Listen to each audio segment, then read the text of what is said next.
നിത്യഹരിത നായകൻ പ്രേം നസീർ ഏറെ ആഗ്രഹിച്ചിട്ടും കിട്ടാതെ പോയ വേഷമേത്? ഒറ്റ ഉത്തരമേ ഉള്ളൂ: പരീ പരീക്കുട്ടി. ചെമ്മീനിലെ പരീക്കുട്ടി എന്ന വേഷം ചെയ്യാൻ പ്രേം നസീറിന് ഒരുപാട് ഇഷ്ടമായിരുന്നു. രാമു കാര്യാട്ടും ബാബു സേട്ടും കൺമണി ബാബുവും ചേർന്ന് ചെമ്മീൻ നിർമ്മിക്കുമ്പോൾ തൻ്റെ ദൂതനെ പറഞ്ഞയച്ചു പ്രേം നസീർ. പരീക്കുട്ടിയുടെ വേഷം തനിക്ക് വേണമെന്ന്. പക്ഷേ രാമു കാര്യാട്ട് പ്രേം നസീറിൻ്റെ ആ നിർദ്ദേശം, ആ അപേക്ഷ അവഗണിച്ചു. പരീക്കുട്ടിയായി അദ്ദേഹം മധുവിനെ കൊണ്ടുവന്നു.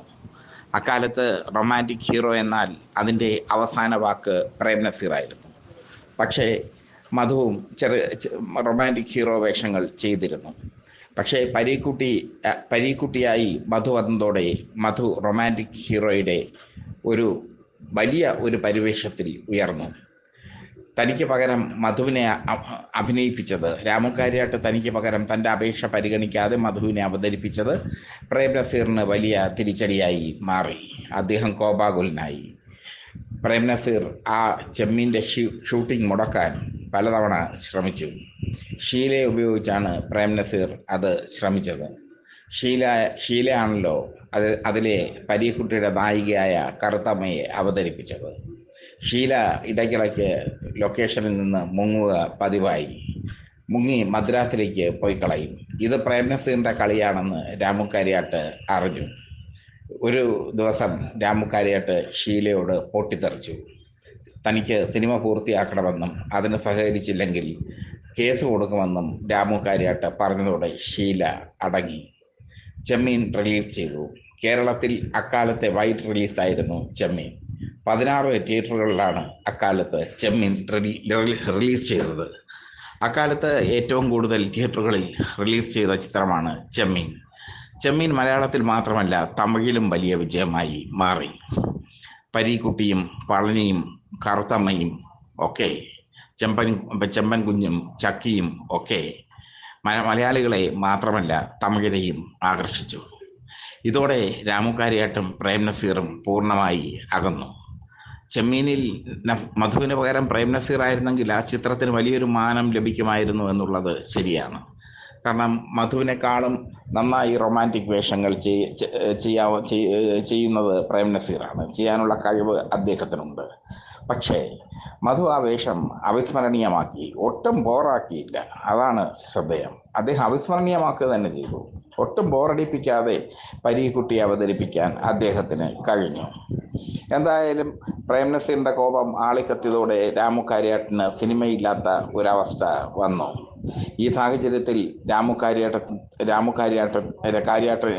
കാര്യാട്ടിൻ്റെ ഇടനിലക്കാർ രാമു കാര്യാട്ടിനെ ഉപദേശിച്ചു. പ്രേം നസീറിനെ പിണക്കിക്കൊണ്ട് മലയാള സിനിമയിൽ മുന്നോട്ട് പോകാൻ കഴിയില്ല. അതുകൊണ്ട് അദ്ദേഹവുമായി ഒരു ഒത്തുതീർപ്പിന് എത്തണം. അങ്ങനെ രാമു കാര്യാട്ട് ഒത്തുതീർപ്പിന് വഴങ്ങി. അങ്ങനെയുണ്ടായ ചിത്രമാണ് നെല്ല്. യഥാർത്ഥത്തിൽ ചെമ്മീനിനേക്കാളും മനോഹരമായ ചിത്രമാണ് നെല്ല്. വത്സലയുടെ നോവലിനെ ആസ്പദമാക്കി രാമു കാര്യാട്ട് ഒരുക്കിയ ചിത്രം. വയനാടായിരുന്നു ലൊക്കേഷൻ.